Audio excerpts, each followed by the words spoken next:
नृत्य म्हणजे केवळ कला नाही, ती संस्कार, शिस्त आणि अभिव्यक्तीची सुंदर भाषा आहे.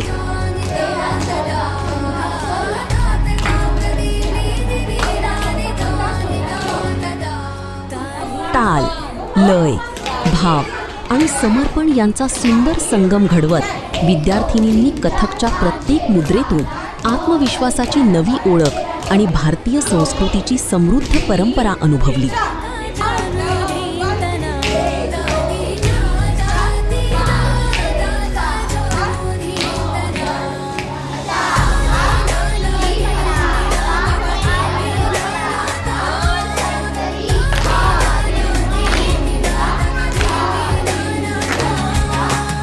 अभ्यासासोबत कला, संस्कार आणि व्यक्तिमत्व विकासाला समान महत्त्व देणारे शिक्षण, हीच धारेश्वर विद्या व क्रीडा प्रतिष्ठानची ओळख.